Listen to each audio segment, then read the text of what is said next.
From struggling to make weight at UFC 279 to finally considering a move up to middleweight, Khamzat Chimaev has locked in on his next opponent by calling out former champion Robert Whittaker. But whether this is the right move remains questionable, and Whittaker's head coach, Alex Praetz, thinks it's a terrible matchup for the Swede. Believe it or not, the Reaper was actually supposed to face the hard-hitting Paulo Costa at UFC 284. And France itself is amazing. The fans blew me away. Thank you, Europe. They made walking out amazing. It was like being at home. It was so good. It was so good. I fed off the energy. It was set to be a high-voltage matchup in front of Robert's home crowd, giving him the obvious advantage. But ever since Costa revealed that negotiations with the UFC didn't go as planned, Whittaker was left opponentless and had to sit out the event. He's been actively searching for an opponent, and with the title caught up between Adesanya and Pereira, it looked like he'd be sitting out for longer than expected. That is until the undefeated Khamzat Chimaev called him out, though. The Chechen Wolf shared a post on Instagram calling out the former champion, labeling the fight as the good guy versus the bad guy. Honestly speaking, it's definitely not a bad fight. I mean, just think about it. Chimaev trying to take down the legendary Bobby Reaper? What a matchup, ladies and gentlemen. But despite all the excitement, Robert's coach is against the idea and thinks it's a terrible matchup for Chimaev. For starters, the difference in their fighting styles is huge. They're both well-rounded fighters, but when it comes to the striking department, Robert is ahead by miles. And Khamzat does have that something special to take him down, but at the end of the day, Whittaker has the best defense in the entire promotion. Or look at it this way, even if Khamzat does manage to take the fight to the mats, he won't have anything left in the tank late in the matchup. Like I just said, the Reaper is a beast at defense. Even if he did manage to take him down, it would take a crazy amount of energy to actually get him to submit. I'm stoked with it.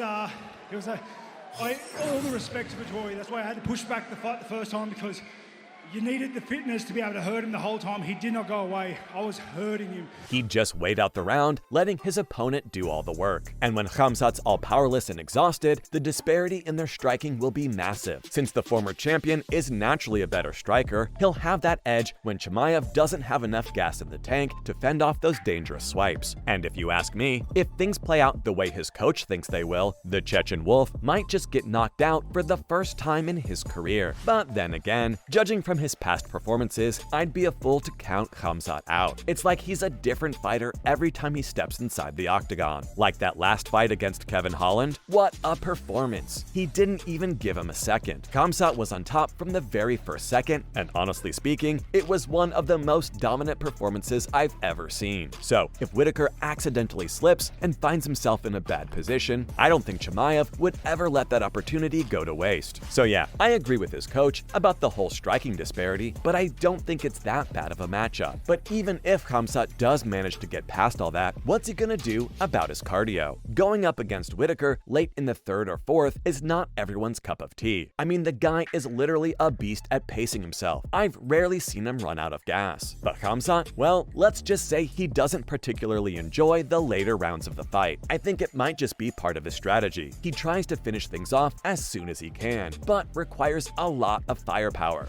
I make people hate fighting. I take the love out of it for them. As for who's next, I'm always gunning for that top spot. I'm just going to be lurking there waiting. He depletes so much energy, it's unbelievable. Even at UFC 279, he spent a whole minute trying to get his opponent under control. But imagine if Kevin survived that exchange. Khamzat would have been exhausted, leaving him vulnerable to Holland's explosive striking. Or let's jump back to his fight against Burns for a second. That was probably the first time fight fans saw Chimaev get tested. And even though he won the fight, you gotta give credit to Burns for giving him a serious run for his money. But yeah, the Swede looked super good in the initial rounds. But since things didn't go as planned, he was at Gilbert's mercy in the last few rounds. And if that happens against Whittaker, believe me when I tell you this, he will put Chimaev to sleep. No doubt about it. Plus, his size advantage goes out the window as soon as he moves up to middleweight. I'm not sure if you've noticed or not, but Khamzat enjoys a clear advantage over his opponent. Not only is he physically taller and bigger than them, he's also much stronger. But at the same time, it means he's much slower. And when he moves up a weight class to to take on Robert Whittaker. If it ever happens, the Reaper will just pick him apart, since he's much more agile at that weight. So yeah, even though you never really know what to expect from Khamzat, everything in this matchup is kind of going against him at this point. Honestly, I wasn't surprised. I was surprised at how well my plan was working. I was surprised at how I executed the game plan and it was paying dividends. I was surprised with the decision. Maybe Whittaker's coach is right about this being a terrible matchup. And as much as I want Khamzat to continue dominating, I think he needs to fight someone a bit more on his level to get a taste of the middleweight division. I mean, moving up and fighting a former champion for his first fight in a new division, that's not exactly the best of plans if you ask me. Also, why isn't Khamzat thinking about his image? The Chechen Wolf is a very unique character. He has this invincible persona, and every time he steps inside the octagon, you can feel his opponents tremble with pressure. It's what makes him Khamzat, you know? But imagine what'll happen if he gets knocked out. That just means he falls like every other fighter at the promotion. Despite all the dominant performances, all it takes is a well-rounded fighter to put him in place. We were destined to fight, mate. I think it's fate. It really is. I'm happy to keep your seat warm until you're better. Give me a breather and we'll give it a good crack, yeah?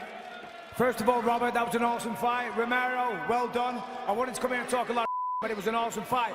But the fact that you're standing there with that belt on like you're a champion makes me sick. You should be ashamed of yourself. He's no longer an undefeated, invincible fighter who feels no pain. And if that ends up happening, it's going to do a lot of damage to his image. I mean, he hasn't exactly fought a real opponent yet, right? And I'm not trying to take anything away from his past opponents, but it's the truth. Name one guy he's fought who comes close to Whittaker. Absolutely no one. So if the fight happens, and if it does turn out to be a terrible matchup, fight fans will think he was nothing but hype since he lost against the first real opponent he fought. Get what I mean now? Plus, why isn't he using his position accordingly? I get the fact that he's having trouble cutting weight, but why not just go through it a couple of more times to become the champion? He's undefeated in the division and fighters respect him. Jones's wrestling is next caliber. Nobody comes close to what Jon Jones can produce in the octagon. This is my opinion. But if you look at his statistics, he can take people down. And don't get me wrong here, I think Kamaru is a great fighter, but even he started ducking when Khamzat called him out. So it's obvious he has things under control at welterweight, and since he's undefeated, he's literally a fight or two away from the title. I mean, think about it. Say he fights Colby next and wins. There's absolutely no way Uncle Dana can get away after that. He'll have to give him a shot at the title. And it doesn't even matter who has it, Kamaru or Leon. Chimaev will run right through them to become the new welterweight champion. So yeah, I think it all depends on what's more important for him at this point, a title or a new challenge. Anyway, that's why Whittaker versus Khamzat might be a terrible matchup.